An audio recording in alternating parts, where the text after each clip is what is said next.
Shalom Uvracha, bienvenue à tous. On continue sur les histoires du Rav, on va dire, Yosef Zecher Tzadik Livracha. Lors de sa jeunesse, le Rav, on va dire, il étudiait dans la yeshiva de Porat Yosef. Et là-bas, le Rosh Yeshiva, Rabbi Ezra Atia, il voulait que les élèves aient une vue globale de l'étude de la Torah et qu'ils connaissent un maximum de façons d'étudier. Donc il faisait venir différents rabbanim de différents courants des fois pour donner un shiur aux élèves. Et une fois il a fait venir le Rav David Yungriz. Et le Rav David, il rentre dans le Echal. C'était un Rav Ashkenaz, c'était le dirigeant du Badat Aïda Acharedit. Et c'est la première fois qu'il rentre dans une yeshiva Sfarad. Et il passe entre les bancs. Et là, par hasard, il s'arrête devant le banc du Rav Ovadia et il voit des livres ouverts, une Gemara, il est en train d'étudier Masechet Gittin. Alors le Rav Yungriz, il lui dit « Vous étudiez aussi le Talmud Bablim ?» Il ne savait pas que dans les yeshivot Sfaradim aussi on étudiait la Gemara, bien sûr. Alors le Rav Ovadia, il lui dit « Kvod Harav ?» Il lui dit « Mais bien sûr qu'on étudie, regarde !»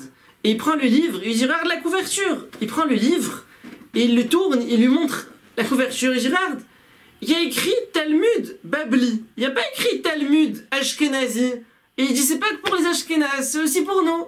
Alors le Rav David, il marque un sourire et il continue vers le Echal pour donner le cours aux élèves. Et des années plus tard, lorsque le Rav Ovadia il a ouvert la yeshiva de Or Torah, qui a fondé beaucoup d'Avrechim qui sont devenus des Dayanim et des Rashi Yeshivot. Alors, le jour de l'inauguration, parmi les invités d'honneur, le Rav Ovadia, il a invité le Rav David Yungriz, qui est venu faire honneur à l'ouverture de cette yeshiva. Alors, il y a une autre histoire qui s'est située des années après, toujours à Porat Yosef, lorsque le Rav Ovadia déjà commençait à dispenser des cours à la yeshiva, il donnait cours tous les Shabbats soirs. Et le matin, lorsqu'il priait là-bas, il y avait un monsieur non pratiquant qui passait Shabbat matin, exprès au moment de la lecture de la Torah, et qui passait en moto à plein gaz, vroom, vroom, vroom, vroom, pour un maximum faire de bruit. Et ça gênait beaucoup la lecture de la Torah. Donc les gabaïm, ils sortaient dehors, ils disaient écoute, s'il te plaît, arrête de perturber. Mais lui, il continuait les tours avec le moteur, le truc, pour déranger. Et voilà que ce monsieur, une fois, il passe là-bas, pas Shabbat matin en moto, mais il passe là-bas un Shabbat soir. Et il voit des gens qui s'attroupent, qui s'empressent de rentrer. Et il se dit, qu'est-ce qui se passe? Pourquoi toute cette agitation? Il dit, moi aussi, je vais rentrer voir. Il rentre, et il y avait un cours du Rav, on va dire. Et il écoute un, deux mots, une, deux phrases, et il se laisse captiver, il continue le cours jusqu'à ce qu'il finisse tout le cours. Il reste là-bas jusqu'à la fin du cours, il a adoré. Et voilà qu'il commence à venir régulièrement au cours, jusqu'à ce qu'il commence à faire Shabbat. Et il voulait même aller prier là-bas Shabbat matin, mais il avait honte. Tout le monde le connaissait que c'était lui avec sa moto Shabbat matin, il a eu honte. Donc il a été prié Shabbat matin, il a trouvé une synagogue de Témanim, un peu plus loin, il a été prié là-bas. Mais il a continué à aller au cours du Rav Ovadia le soir, jusqu'à ce qu'il s'est renforcé dans cette chouva, il a même décidé de se marier, et il est venu voir le Rav Ovadia Yosef, et il lui a demandé à ce que ce soit lui, le Rav, qui le marie, qui soit le Rav Mekadesh. Comme ça, on voit la grandeur du Rav à travers des cours de Torah qui sont donnés dans l'amour du Ham Israël, comment ça ramène des gens à Kadosh Baruch Hu. Mais le Rav, il ne se contentait pas de ça. Il faisait attention à ce que les halachot et les mitzvot soient respectés comme il faut.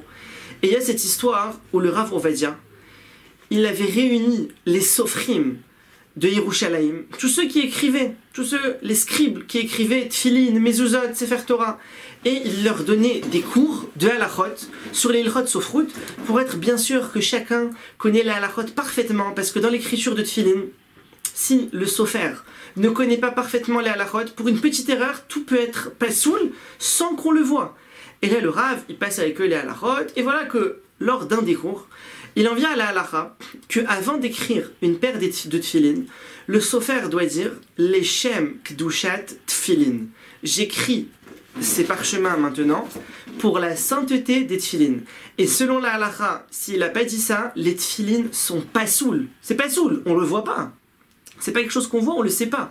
Et personne ne le saura jamais, il n'y a que le sofer qui peut le savoir. Et là-bas, il y avait un des sofrim, qui était un très grand sofer. Ça faisait 30 ans qu'il écrivait. Il avait écrit des centaines de tefilin. Il avait une écriture, tout le monde se battait pour acheter chez lui. Il avait une écriture, chaque lettre un diamant. Une écriture merveilleuse, lumineuse. Et quand ils arrivent à cette halakha, ce sofer, il dit au Rav, mais je connais pas cette halakha. Je me rappelle plus de cette halakha-là. C'était quelqu'un qui avait la crainte d'Hachem. Il dit au Rav, je me rappelle plus.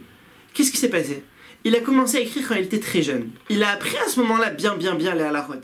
Mais si quelqu'un ne révise pas les halakhot, alors au bout de 2 ans, 3 ans, 5 ans, 10 ans, mais il a tout oublié. Donc cette halakha-là, il l'avait entièrement oublié. Et donc il dit au Rav, donc selon ça, toutes les centaines de paires qu'il a écrites, elles sont pas saoules. Le Rav Ovadia lui dit, écoute, on va mettre des affiches. Tous les gens qui ont acheté des tefilines de chez toi, qui viennent, tu leur fais des nouvelles tefilines cachères avec les halakhot comme il faut. Tu vas annoncer ça de partout, on va essayer de réparer cette erreur au maximum. Et on voit comme ça le Rav Ovadia, il a permis à des centaines de gens qui n'avaient pas mis les tefilines, c'était des tefilines pas saoules, de pouvoir maintenant rectifier ça et mettre des tefilines kshérot. Tevorechu mi Pia Elyon, soyez bénis de la bouche d'Hachem, à bientôt.